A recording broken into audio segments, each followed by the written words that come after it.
Hi all, welcome to my YouTube channel.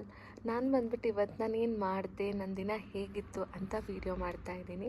ನಾನು ಬೆಳಗ್ಗೆ ಆಫೀಸ್ಗೆ ಹೋಗಿ ಸಾಯಂಕಾಲ 6:30ಗೆ ಬಂದುಬಿಟ್ಟು ಸಖತ್ ಟಯರ್ಡ್ ಫೀಲ್ ಆಗ್ತಾಯಿತ್ತು. ಸ್ವಲ್ಪ ರೆಸ್ಟ್ ಮಾಡೋಣ ಅಂತ ರೆಸ್ಟ್ ಮಾಡಿ ಆಚೆ ಹೋಗೋಣ ಅಂತ ಆಚೆ ಹೋದ್ವಿ.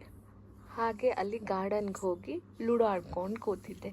ಸ್ಟಾರ್ಟಿಂಗಲ್ಲಿ ತುಂಬ ಇಂಟ್ರೆಸ್ಟಿಂಗ್ ಆಗೇ ಇತ್ತು, ಚೆನ್ನಾಗೇ ಇತ್ತು. ಆದರೆ ಕೊನೆಗೆ ನಾನು ಸೋತೋಗ್ಬಿಟ್ಟೆ. ಅದಾದಮೇಲೆ ಸ್ವಲ್ಪ ಬೇಸಿಕ್ ನೆಸೆಸಿಟೀಸ್ ಬೇಕಿತ್ತು. ಅಲ್ಲಿ ಹತ್ತಿರದಲ್ಲಿ ಸೂಪರ್ ಮಾರ್ಟ್ ಇದೆ. ಶಾಪಿಂಗ್ ಮಾಡಿಕೊಂಡು ಏನಾದರೂ ತಿನ್ನೋಣ ಅಂತ ಹೊರಟ್ವಿ. ನನಗೇನೇನು ಬೇಕೋ ಅದೆಲ್ಲ ಶಾಪ್ ಮಾಡಿ ಎಲ್ಲನೂ ತಗೊಂಡು ಬಿಲ್ ಮಾಡಿಸಿ ಆ್ಯಂಡ್ ಅಲ್ಲಿಂದ ಬಿಟ್ಟು ಬೂಪ್ಸಂದ್ರದಲ್ಲಿ ಸ್ಟ್ರೀಟ್ ಫುಡ್ ಇದೆ. ಸಖತ್ ಚೆನ್ನಾಗಿರೋ ಸ್ಟ್ರೀಟ್ ಫುಡ್ಸ್ ಅಲ್ಲಿ. ಫಿಶ್ ಆಗಲಿ, ಚಿಕನ್ ಕಬಾಬು, ಚಿಕನ್ ಲಿವರು. ಲೈಕ್ ನಾನು ಆ್ಯಕ್ಚುಲಿ ನಾನ್ ವೆಜಿಟೇರಿಯನ್ ಅಲ್ಲ, ನಾನು ಪ್ಯೂರ್ ವೆಜಿಟೇರಿಯನ್. ಬಟ್ ನಂಗೆ ಸಮ್ಟೈಮ್ಸ್ ತಿನ್ನೋಕ್ಕೆ ತುಂಬ ಇಷ್ಟ ಆಗುತ್ತೆ. ನಾನು ತಿನ್ನೋದೇನೆಂದರೆ ಎಗ್ ರೈಸ್ ಮತ್ತು ಕಬಾಬ್ ತಿನ್ನೋದು ಜಾಸ್ತಿ. ನಂಗೆ ತುಂಬ ಇಷ್ಟ ಆಗುತ್ತೆ. ನೀವು ಯಾರಾದರೂ ಇಲ್ಲಿ ಆರ್ ಟಿ ನಗರ್ ಹತ್ತಿರ ಇದ್ದರೆ ಬೂಪ್ಸಂದ್ರಾಗೆ ಹೋಗ್ಬಿಟ್ಟು ಟ್ರೈ ಮಾಡ್ಬೋದು. ತುಂಬ ಸಖತ್ತಾಗಿರುತ್ತೆ. ಅಲ್ಲಿ ಹೋಗಿ ಎಗ್ ರೈಸ್ ಮತ್ತು ಚಿಕನ್ ಕಬಾಬ್ ತಿಂದ್ವಿ. ಅದಾದಮೇಲೆ ಮನೆಗೆ ಬಂದುಬಿಟ್ಟು ಸ್ವಲ್ಪ ಅಡುಗೆ ಮಾಡೋಣ ಅಂತ ಹೇಳಿ ಸಿಂಪಲ್ ಆಗಿರೋ ಬೇಳೆ ಮತ್ತು ತರಕಾರಿ ಸಾಂಬಾರು ಮಾಡಿದೆ. ನಾನು ನನ್ನ ಸ್ಟೈಲಲ್ಲಿ ಮಾಡಿದೆ. ನಾನು ಬಂದ್ಬಿಟ್ಟು ಉತ್ತರ ಕರ್ನಾಟಕದವಳು.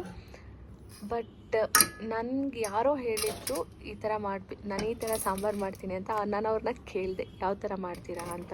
ಅವ್ರು ಜಸ್ಟ್ ಒಂದ್ಸಲಿ ಹೇಳಿದ್ದಷ್ಟೇ. ಬಟ್ ನನ್ನ ಸ್ಟೈಲ್ನ ಫಾಲೋ ಮಾಡಿಕೊಂಡು ನಾನು ಮಾಡ್ತೀನಿ. ನಾನು ಅದು ವೀಡಿಯೋ ಶೂಟ್ ಮಾಡಿದ್ದೀನಿ, ನಾನು ಯಾವ ಥರ ಮಾಡಿದ್ದೀನಿ ಅಂತ. ಪ್ಲೀಸ್ ನೋಡಿ, ಗೊತ್ತಾಗುತ್ತೆ. ಆ್ಯಂಡ್ ನಿಮಗೂ ಏನಾದರೂ ಟೈಮ್ ಇಲ್ಲ ಅಂದರೆ ಬೇಗ ಯಾವುದಾದ್ರೂ ಅಡುಗೆ ಮಾಡಬೇಕು ಅಂದರೆ ಯು ಕ್ಯಾನ್ ಟ್ರೈ ದಿಸ್. ತುಂಬ ಸಖತ್ತಾಗಿ ಬಂದಿತ್ತು ಸಾಂಬಾರು.